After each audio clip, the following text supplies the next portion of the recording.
quizás como nunca antes, uno de los hechos más importantes y trascendentes. La gente se preguntará por qué el mundo se fija tanto en esto. Bueno, lo que tiene que ver con derechos fundamentales de las personas es una cosa que la humanidad lo tiene que mirar. Y lo tiene que mirar porque hay hechos en la historia que nos dicen que cuando se deja que las personas sean afectadas por su origen, por su condición racial, sean afectadas por su color, las grandes tragedias que ha tenido la humanidad se han cimentado en esos principios y en esas ideas. Y no es de que hace tantísimo, no, de siglos recientes. O sea, la humanidad ha tenido que luchar, un movimiento que tuvo que luchar y decir, oigan, vamos a darnos unas normas y nosotros, los seres humanos, tenemos unos derechos básicos en el mundo entero, no importa que nazca en la parte alta del planeta o en la parte baja, en el centro o del otro lado donde estaba la noche, no importa en qué lugar. Si tengo la condición de ser humano, tengo unos derechos fundamentales y valores que no pueden ser admitidos o ideas que no pueden ser admitidas, como el racismo, ideas de esa naturaleza, o como la discriminación. De modo que todo aquello que tenga un tufo, que era lo que tenía esta sentencia, a discriminación, inmediatamente llama la atención del mundo entero. De modo que ustedes vieron alguna vez al presidente del Senado, Reinaldo Pared Pérez, decir, era entonces presidente del Senado, cuando dijo, yo visité al Papa y me sorprendí tremendamente con que el Papa me recibió y me dijo, ¿y cómo está el problema de los hijos de los haitianos en República Dominicana? Él se sorprendió de que el Papa Francisco en Roma estuviera enterado. Del mismo modo que estaba el Papa, estuvieron los organismos internacionales, los periódicos. Eso fue un escándalo terrible, desde el mes de septiembre que comienza hasta el 2013, hasta el 2014. En el 2014 la situación estaba muy álgida, habían declaraciones de que hay gente que decía, esto es la soberanía. Hay gente que hoy dice otra cosa respecto a ese mismo tema, pero si ustedes van buscando y buscan los archivos, gente que decía, aquí no puede ir, tiene que irse para su país, por atrás, no puede entrar, si tiene que salir, no puede salir. Fueron días terribles, fueron días de mucho debate y de mucha tensión. El presidente de la República, lo que decían desde el gobierno era que, bueno, que esa situación no la crearon ellos. A fin de cuentas, ellos no eran los que habían conformado esa Junta Central Electoral y tenían razón en eso, y que ellos no eran los que dirigían el Tribunal Constitucional. Pero bueno, el gobierno decidió asumir la sentencia y decir, nosotros tenemos que acatarla porque es el Tribunal Superior y ellos son los que mandan en ellos son la última instancia. Parecía que había un tranque, como un juego de dominó cuando llega el momento del tranque, pero el presidente de la República tuvo que comenzar a buscar una vía para salir de eso que estaba ahogando. ¿Y qué hizo el presidente? Visitó al cardenal y le predicó al cardenal, porque yo no tengo duda de que fue así. Visitó a los políticos, se reunió desde el político que tenía el partido más grande hasta el otro que tenía la franquicia más pequeña, el partido, ahora franquicias pequeñas. Con todos se reunió Danilo Medina y decidieron integrar una ley, la ley 169-14. Ustedes la pueden buscar, esa ley es clara. En esa ley ellos decían, bueno, vamos a salvar un poco nuestro orgullo. ¿Cuál es nuestro orgullo? Decir que sí, que esa gente es irregular. Pero vamos a hacer lo que no podemos hacer esto. Vamos a buscar una salida y conforman lo que denominan el Grupo A. El Grupo A son aquellos ciudadanos y ciudadanas nacidos en este país que están en el registro civil como dominicanos, que tienen cédula, que tienen pasaporte, que tienen acta de nacimiento. A esa gente le ordenan a la Junta que le devuelva sus documentos. Le dice, hay que devolverle los documentos a esa gente, exceptuando, ponen una excepción en un artículo de la ley, aquellas personas que se demuestre que han participado ellas mismas en el fraude. Para que usted participe en un fraude, usted tiene que ser primero adulto, porque un bebé no puede participar en un fraude. De modo que todo aquel que fue declarado de bebé, se supone que inmediatamente ya no hay que fugir más, porque no pudo participar en ningún tipo de fraude, no puede llevar ningún documento que usted no acepte. En un fraude o en una cosa que tuvo que hacer una gestión personal, es por ejemplo, el de Figueroa Agosto, para que tengan una idea, que se consiguió 3 cédulas. Figueroa Agosto se agenció 3 cédulas. Él, como hombre narcotraficante, vino a este país 3 cédulas y un carnet del DNI. Bueno, ese participó en su cosa, pero estos muchachos no. Estos eran hijos de cañeros que fueron declarados por un juez civil, que la Junta los asentó y que no fue que se entraron de noche, al amparo de la noche, escondidos, papá, y pusieron allá en el distrito municipal de que yo qué, nació Perencejo de tal, y se robó el acta. No fue así, fue a ir con el carnet del ingenio, Y le decía, óigame, yo soy del ingenio y a mí me han dicho que yo puedo declarar a mis hijos. Ah, sí, perfecto, venga papá, le damos acta de nacimiento, el muchacho crecía, ese muchacho se casó, pretendió casarse, hizo vida, fue a la escuela, algunos llegaron a la universidad, incluso se hicieron profesionales. Recuerdo conocer una abogada que le suspendieron sus documentos. Muchos profesionales, hay gente, porque la vida es tan diversa. Piense usted en los compañeros de curso, de estudiantes. Usted dice, ¿dónde están mis compañeros con los que yo estudié en 4º grado de primaria? Bueno, uno estará en Suiza, otro está en Alemania, otros se quedaron en el pueblo, otros se murieron, otros viven en Santo Domingo y algunos están trabajando en los hoteles del este. Yo no soy de Seibo, mucha gente dice, no está trabajando en los hoteles del este.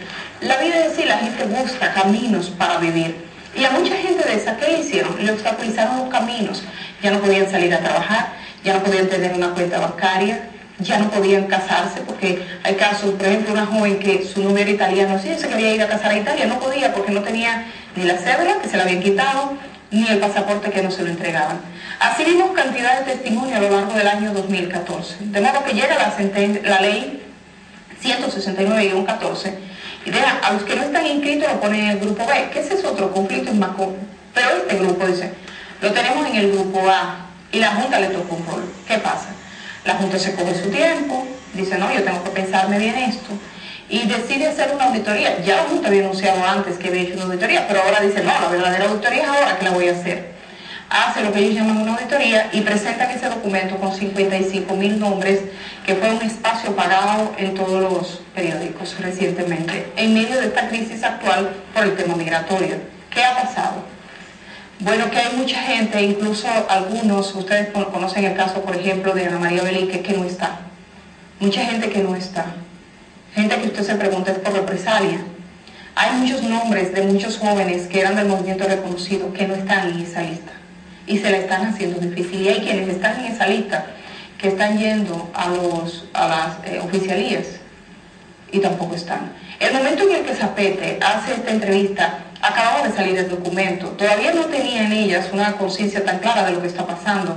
Puedo decirle que por conversaciones posteriores, esa situación que ellas van a plantear aquí, en vez de mejorar, se ha recrudecido. Esa es la gran pregunta. ¿Por qué se necesita a quién responde la ONU?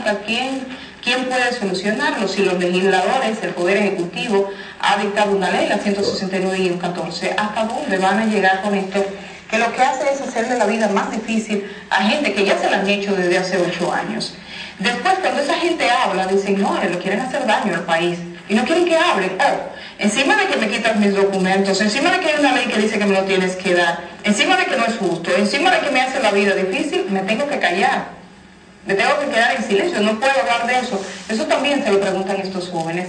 Yo quisiera que la gente tratara de entender y comprendiera la situación de esta gente, de este segmento de la población, dominicanos y dominicanas, acreditados como tal, según la ley 169-14.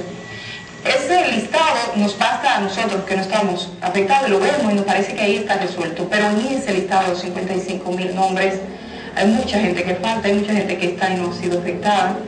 De modo que este país, si quiere tener el respeto de la comunidad internacional y de todo el mundo, siempre, como en todo, debe trabajar con responsabilidad y con seriedad, sobre todo con verdad, apegado a la verdad. Este es un tema que ya tiene un tufo demasiado grande, el de los desnacionalizados. Es un tema que hay que resolver. Yo lo voy a dejar con Zapete, con esa entrevista que él hizo, en ese momento yo no estaba, a 2 de las personas que ha resultado afectada. Una de ellas, a esta altura todavía, Ana María Belique, no le dan sus documentos, dicen que no les toca, o se lo disputan todavía. Les voy a dejar con eso y nosotros nos veremos la próxima semana y estoy, por supuesto, agradecida de toda esta compañía durante esta semana.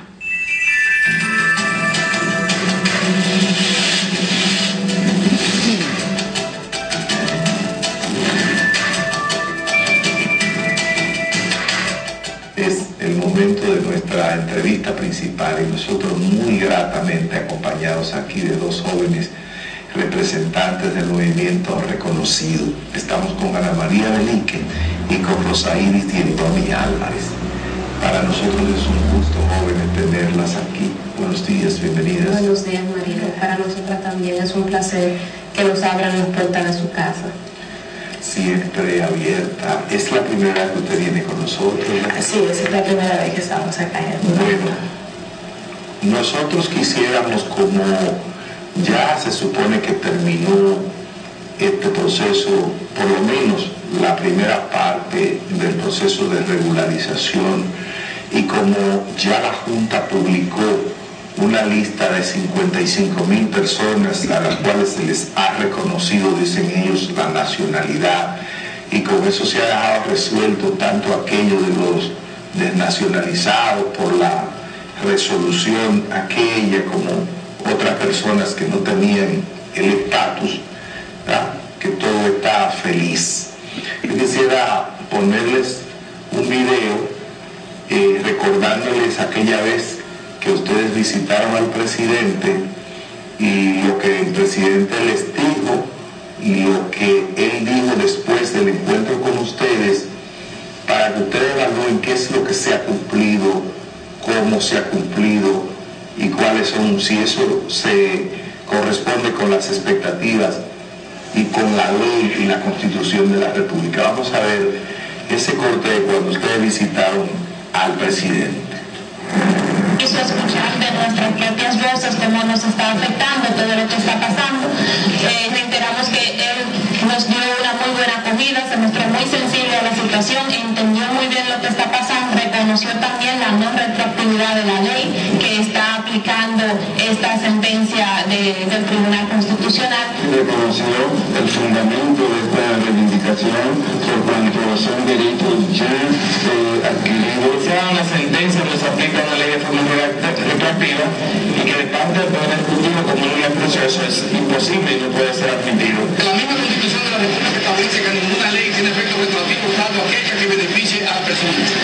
En ese sentido, yo le dije que vamos a hacer un esfuerzo para ver cómo le buscamos una solución. Porque hay muchachos que tuvieron que estudiar caminando 18 kilómetros todos los días. Y entonces, cuando tuvieron que recibir su título de bachiller, no tenían una cédula y por tanto no pudieron tener el título. No se han podido inscribir en la universidad. Hay algunos que por lágrimas en los ojos nos han dicho que han perdido 5 años de su vida sin poder inscribirse en una universidad porque no tienen una cédula. Bueno, Rosa Iris y Ana, ¿qué es lo que ustedes pueden decirnos sobre este proceso? Comenzando por las expectativas que les creó el presidente cuando los recibió y cuando después declaró eso públicamente, y también que nos traten el tema de los 55.000 que aparecen en las publicaciones que ha hecho la Junta. ¿Qué es lo que tiene de cierto todo eso? Bien, muchas gracias nuevamente. Con respecto a lo que pasó en el mes de octubre del 2013, cuando nosotros visitamos al presidente, que como ya lo acabamos de ver en el video, yo decía que, y fue como nosotros lo sentimos, una actitud muy receptiva, muy sensible por parte del presidente, que comprendía la dimensión de los problemas que nosotros le estábamos presentando, que reconocía la no retroactividad de la ley, que reconocía que somos dominicanos por el hecho de haber nacido aquí cuando la Constitución nos otorgaba, nos reconocía como dominicanos, y que entendía que había que buscarle una solución a este problema. Nosotros salimos de allí muy esperanzados de que el primer mandatario del país era el que tenía en ese momento en sus manos la posibilidad de convocar a todos los poderes del Estado y hacer alguna propuesta, alguna acción que buscara reivindicar un poco aquello que la sentencia del Tribunal Constitucional nos estaba quitando. A raíz de todo eso, nosotros hemos visto también cómo ese mismo discurso de sensibilidad, de comprensión y sobre todo de un reconocimiento de que somos dominicanos ha ido cambiando. ¿Y por qué digo que ha ido cambiando? Porque ahora se ha hecho todo un aparataje para hacer entender a la población dominicana de que no se trata de personas dominicanas. Cada vez que el Estado como tal aborda el tema, mezcla automáticamente el tema migratorio, que son dos realidades muy diferentes, son dos temas muy diferentes. Y para que no se entienda bien cuál es el fondo de toda esta cuestión, pues se coloca inmediatamente el tema haitiano, que como usted comprenderá es un tema que crea muchísima sensibilidad, muchísima pasión. No es lo mismo decir, no es lo mismo hablar de los derechos de los inmigrantes haitianos que hablar de los derechos de los hijos de los inmigrantes que nacieron en este país y que adquirieron derechos de acuerdo a la Constitución. Entonces, cuando no se quiere solucionar este tema de manera efectiva, se tiende a mezclar ambos temas y así se crea una nube de humo, se crea toda una confusión en la población. El Estado, por ejemplo, ahora mismo está yendo a organismos internacionales a decir las maravillas del plan, pero es que todo este problema no ha sido por el plan de regularización, no ha sido por la situación de los inmigrantes haitianos en el país, es un problema que el mismo Estado fue el que lo creó al desnacionalizar de manera masiva a miles de dominicanos de ascendencia haitiana. O sea, los gritos de muchos organismos internacionales, de mucha prensa internacional, no es nada más por la situación migratoria de los inmigrantes, sino por el riesgo que hay en contra de los dominicanos de ascendencia haitiana, que hasta el momento, hasta hace poco, el Estado nunca había hecho el menor intento por diferenciar una cosa de la otra, sino que cuando habla, se siente que habla de manera generalizada. Reconocemos la ley que el Estado, que el presidente promulgó, la ley 169, que buscaba restituir la nacionalidad a todas las personas que habían sido afectadas por la sentencia del Tribunal Constitucional. Sin embargo, era una ley que debió tener aplicación de manera inmediata. Y a más de un año de que esa ley se promulgó, ahora es que la Junta Central Electoral está diciendo que ya se le restituyó su nacionalidad a 55.000 personas. Sin embargo, nosotros podemos constatar que eso no es tan así como la Junta lo dice. Pero primero hay que ver, o sea, el Estado Dominicano, cuando crea esa ley, divide a la misma población dominicana de ascendencia haitiana. Supuestamente restituye la nacionalidad a los que ya la tenían, y a los que nunca tuvieron la oportunidad de ser inscritos los obliga a hacerse extranjeros en su propia patria, con una esperanza de que tal vez dentro de 2 años puedan hacer el proceso para obtener la nacionalidad dominicana, como que si nunca fueron dominicanos. O sea, personas que nacieron aquí, que nunca han salido de este país, están pasando ahora por un proceso que dicen de naturalización, pero la naturalización es lo que va a venir después. Lo que se está haciendo ahora es regularizando como extranjero a personas que nacieron aquí. Y cuando yo hablo de regularizar como extranjero, hablo de los 8.755 personas que aplicaron en el grupo B de la ley 169. No me estoy refiriendo a los extranjeros que aplicaron en el proceso de regularización, que oscila entre los 280.000. No es este grupo, esto es otra categoría. Estoy hablando de las personas dominicanas de ascendencia haitiana que nunca fue inscrito y que el plazo se le venció el 1 de febrero. A este grupo es casi una obligación, es el Estado que ha obligado a esta gente a renunciar a lo que ellos tienen convicción de que son dominicanos y pasar por un proceso solo con la esperanza de tener un documento y que no lo deporten como haitiano, y que tal vez dentro de 2 años el Estado dominicano ellos puedan hacer el proceso para obtener la nacionalidad dominicana, que no es un proceso automático. O sea, también es un proceso en el cual nosotros tenemos mucha duda de cómo se vaya a hacer, porque cómo tú vas a naturalizar a una persona que es nacional de este país, que no tiene un pasaporte de entrada, que no tiene documentación de un país, de su país de origen en este caso, ¿verdad? Entonces, ¿cómo el Estado va a hacer todo ese proceso? Si no se crea algún tipo de mecanismo, de ley especial, de naturalización especial para estas personas, será imposible con la actual ley de naturalización que estas personas puedan dentro de 2 años obtener la nacionalidad dominicana, como ha sido la esperanza que ha plantado el Estado dominicano.